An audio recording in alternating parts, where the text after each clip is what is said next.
नमस्कार दोस्तों, मैं डॉक्टर विकास गुप्ता, हिम जोधपुर संध्या जानी देवी हेल्थ रिजॉर्ट से आज आप लोगों का स्वागत करता हूं। आज की हमारी चर्चा का विषय है हृदय रोग, उसके निवारण, कारण और चिकित्सा। क्या आप सब लोग बात जानते हैं कि अगर हार्ट डिजीज की बात करें, हृदय रोग की बात करें, तो आज भारत के अंदर हर तीसरा या चौथा मनुष्य डायरेक्टली और इनडायरेक्टली हृदय रोग से ग्रसित है। यानी हमारी एक चौथाई पॉपुलेशन हार्ट डिजीज की पेशेंट है। दुनिया की अगर हम बात करें तो एक तिहाई जनता हार्ट डिजीज की पेशेंट है। भारत से ज्यादा हार्ट डिजीज के पेशेंट पूरे विश्व में है। हार्ट डिजीज की अगर हम बात करें तो हार्ट डिजीज के ऊपर पौराणिक काल के अंदर भी बहुत सारे वर्णन हैं और करंट की चिकित्सा में भी बहुत सारे वर्णन हैं। हार्ट पेशेंट की अगर हम बात करते हैं तो यूजुअली हम कहते हैं चेस्ट पेन को, कि हार्ट में होने वाला दर्द। लेकिन क्या वो हार्ट में होने वाला दर्द ही खाली हार्ट पेशेंट का होता है? नहीं, गर्दन में होने वाले दर्द भी हो सकते हैं, कंधे में होने वाले दर्द भी हो सकते हैं, पीठ में होने वाला दर्द भी हार्ट पेशेंट का दर्द होता है। हाथ पैरों के अंदर सूनापन आ जाना, हाथ पैरों का ठंडा हो जाना, ठंडा पसीना आना, थोड़ी दूर चलते ही आपकी सांस का फूलना, जिसे हम कहते हैं एक्सर्शनल डिस्निया। अगर आप थोड़ी दूर चलते हैं, 4 सीढ़ियां चढ़ते हैं, 4 कदम चलते हैं और आपके सांस में फुलावट आनी शुरू हो जाती है, आपका हाफा आना शुरू हो जाता है, आपकी कार्य क्षमता कम होते जाना, आपको वीकनेस फील होना, लेजीनेस फील होना, इनडाइजेशन फील होना, वॉमिटिंग आना। यानी आज से पहले लोग हार्ट पेशेंट को खाली ये समझते थे कि चेस्ट पेन, लेकिन उसके अलावा बहुत सारे लक्षण हैं।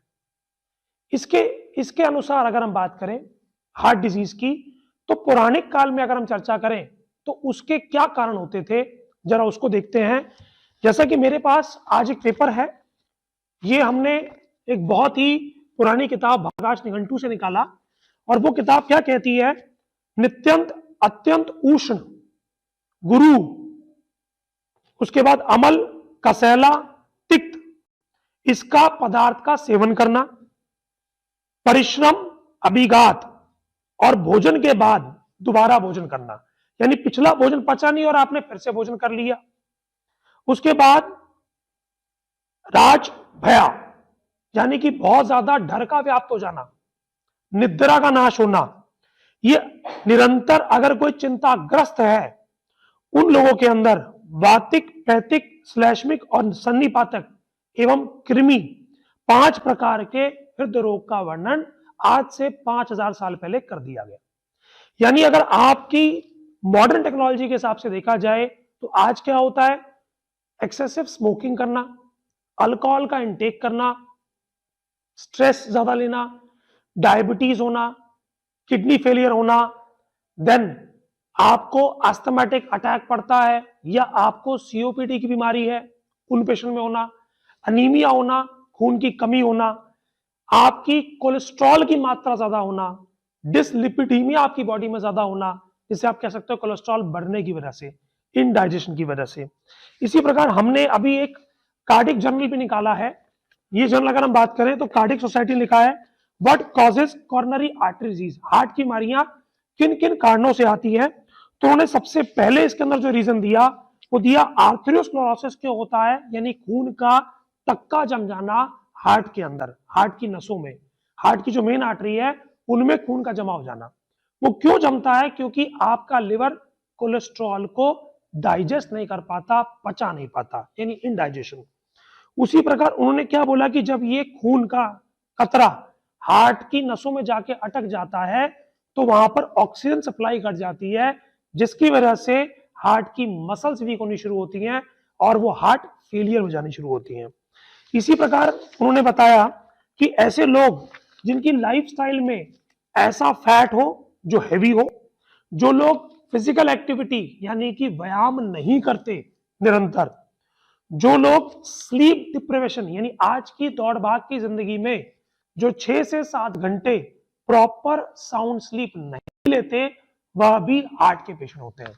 अगर आज हम बात करें राजू श्रीवास्तव जी या पुनीत राजकुमार जी, या अगर हम बात करें शेन वॉर्न की, जो लोग सडन एमआई से हार्ट अटैक से इस पृथ्वी को त्याग गए। उनमें क्या हो रहा था, वर्किंग बहुत अच्छी, लेकिन स्लीप डिप्रीवेशन, इनडाइजेशन, बेसमय खाना खा लिया और काम पे लग गए। इसी प्रकार ऐसे लोग, जो लोग टोबैको किसी भी फॉर्म में यूज करते हो, ऐसे लोग जिनका ओवरवेट हो, ओबेसिटी हो, या सडन वेट लॉस करने का प्रयास करें। इसके अलावा ऐसे लोग जिनको क्या नाम है, अगर हम बात करें कि गेस्टेशनल डायबिटीज हो जाए, यानी ऐसी स्त्रियां जिनको गर्भ धारण के समय अगर हम बात करें डायबिटीज हो गई हो, तो ऐसी लेडीज में भी हार्ट इशू बहुत ज्यादा होते हैं। इसके अलावा जो लोग हार्मोन लेते हैं गर्भ को रोकने वाला, जैसे अगर आज हम देखें तो अन92 पिल्स करके आती हैं, उनका अत्यधिक ग्रहण करने से भी आर्टेरियोस्क्लेरोसिस चेंजेस होते हैं, जो हार्ट की ब्लॉकेज को डेवलप करता है।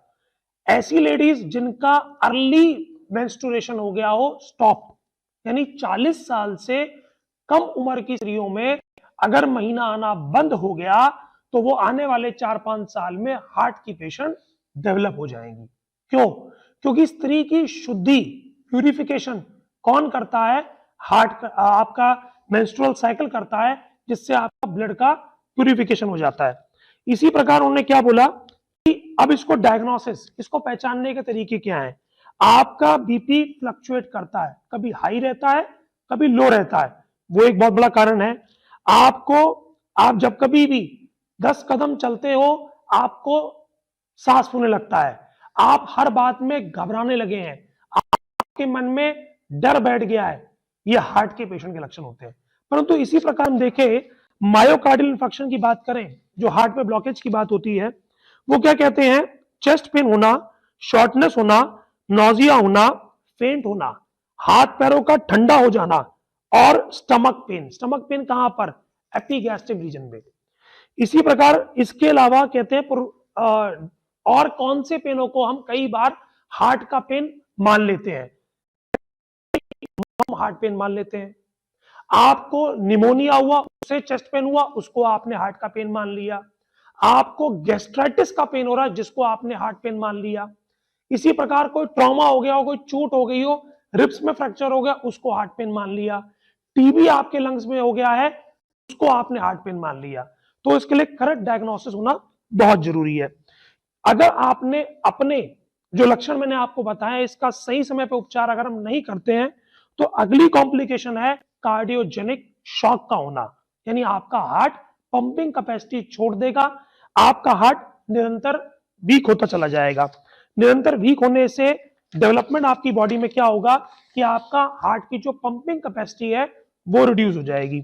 इसी प्रकार जब हम मॉडर्न सर्जरी या मॉडर्न ट्रीटमेंट की बात करते हैं, तो सबसे पहले वहां पर भी पहला ट्रीटमेंट है इंक्रीज ऑक्सीजन सप्लाई।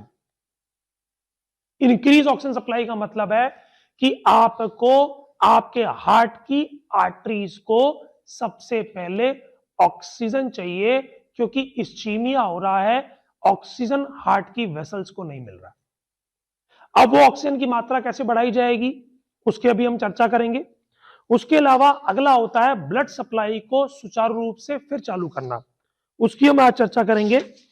उसके अलावा ऐसा कौन सा ट्रीटमेंट हम दें कि टिश्यू डेथ, जो मांसपेशी आपकी मर रही है, ब्लड सप्लाई ना मिलने की वजह से, उसको रिकवर कैसे करें। उसकी रिकवरी के बाद हम एक और इसी पेपर को दोबारा देखते हैं। जब आचार्यों ने वातिक, पैतिक और कफज की जब बात करी, तो उन्होंने क्या बताया? उन्होंने बताया जब वाता दोषा प्रकोपावस्था में आ जाए तो आपको पीड़ा होती है, शरीर में कहीं पर भी पीड़ा हो रही है, तो एक बार डॉक्टर को दिखाकर ये चेक जरूर कराएं कि आप हार्ट के पेशेंट या तो बन गए हैं या बनने वाले हैं।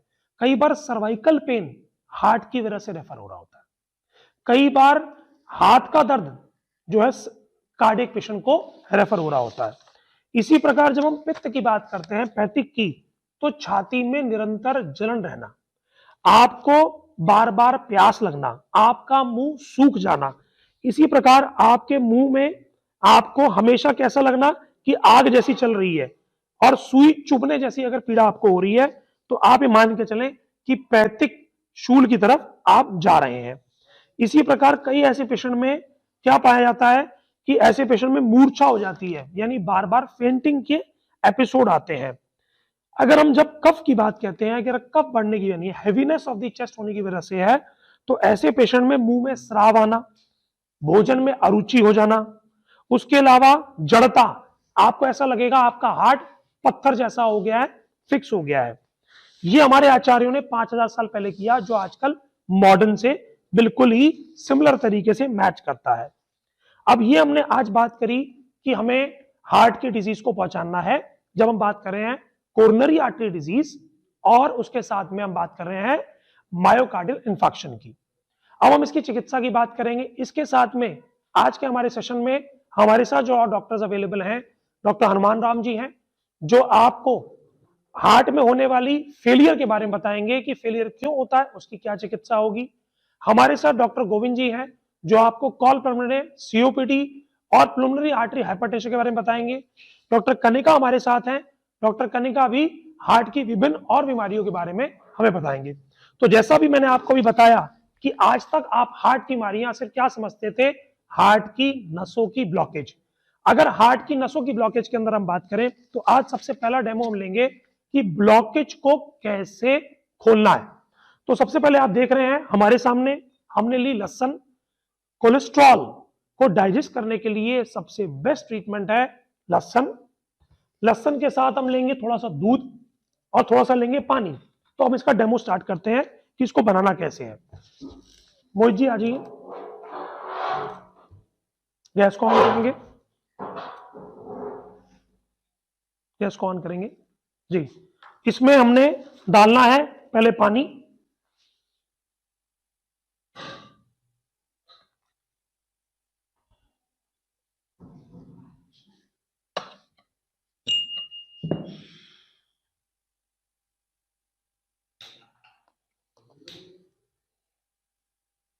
एक कप दूध डाल दिया हमने, ये देखिएगा, ये हमने 1 कप के आसपास दूध डाल दिया। अब 1 कप पानी आप ले आइए, जल ले आइए, बस धन्यवाद। इसमें हमने 10 गिन के लहसुन डालेंगे। 1 2 3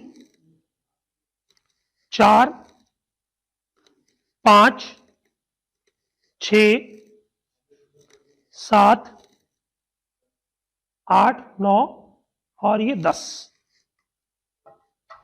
ये हमने 10 लहसुन इसके अंदर डाल दी।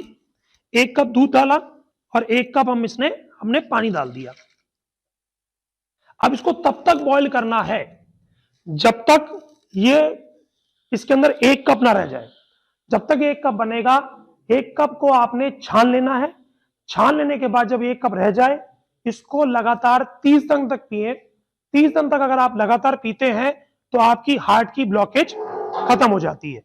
इसी के ऊपर जब हम भाव प्रकाश निघंटू की बात करते हैं, तो एक चिकित्सा उन्होंने लिखी बड़े अच्छे शब्दों में। उन्होंने कहा कि घी, दूध अथवा गुड़ के शरबत के साथ अर्जुन के चूर्ण को जो मनुष्य पीता है, वह हृदय रोग, जीर्ण ज्वर तथा रक्त पित्त को नष्ट करके चिरंजीवी हो जाता है। चिरंजीवी का मतलब अब उसको हार्ट की कोई तकलीफ नहीं होगी। परंतु इसके ऊपर एक कॉम्प्लिकेशन की बात बड़े अच्छे शब्दों में कही है, वो मैं आपको जरूर बताना चाहूंगा जी। ऐसा मरीज जिसके अंदर त्रिदोष बढ़े हैं, वात भी बढ़ा है, पित्त भी बढ़ा है और कफ भी बढ़ा है, ऐसा रोगी अगर दूध, गुड़ इत्यादि लेगा तो वह मूर्ख हृदय रोग से ही मर जाएगा। देखिए, दोनों बातें मैंने अच्छे से बताई। उन्होंने क्या कहा, त्रिदोष, यानी आपको पहले एक बार डॉक्टर पे जाकर यह समझना है कि मेरे कौन से दोष प्रकोपित है। अगर त्रिदोषज है और वो दूध और गुड़ को लेता है तो वो मर जाएगा। परंतु अगर वो त्रिदोष की पहले चिकित्सा कराने के उपरांत अगर इसी दूध, घी, गुड़ के शरबत और अर्जुन को लेगा तो वह मनुष्य हृदय रोग, जीर्ण ज्वर, रक्त पित्त से चिरंजीवी हो जाएगा। तो कैसे करना है उसको हम जानते हैं। एक कटोरी ले लीजिए दूध वाली, हाँ जी, इसमें दूध है। ये हमने लिया दूध, इस दूध में हम डालेंगे थोड़ा सा घी, स्पून ले आए, बला का तेल, ये बला का तेल। अब हमारे पास जो दूध है, ये अगर आप ध्यान से देखें तो आधा कप दूध हो गया। इसके अंदर 1,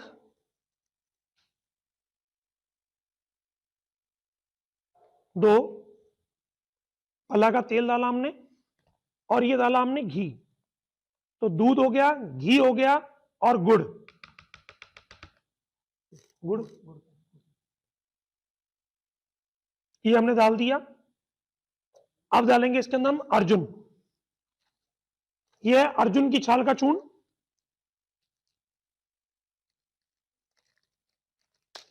इसको 1 चम्मच,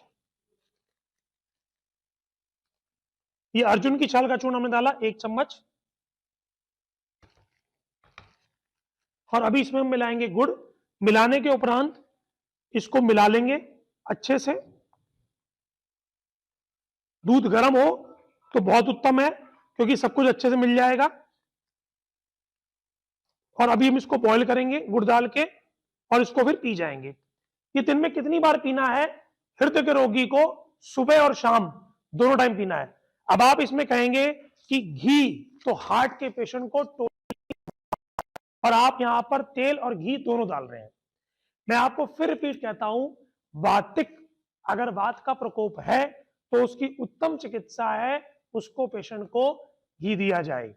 अब ये घी डाइजेस्ट नहीं होगा आपकी बॉडी में, क्योंकि आपने वहां पर क्या ले लिया? लहसुन, जिसे आप कह सकते हो गार्लिक, गार्लिक का लिया।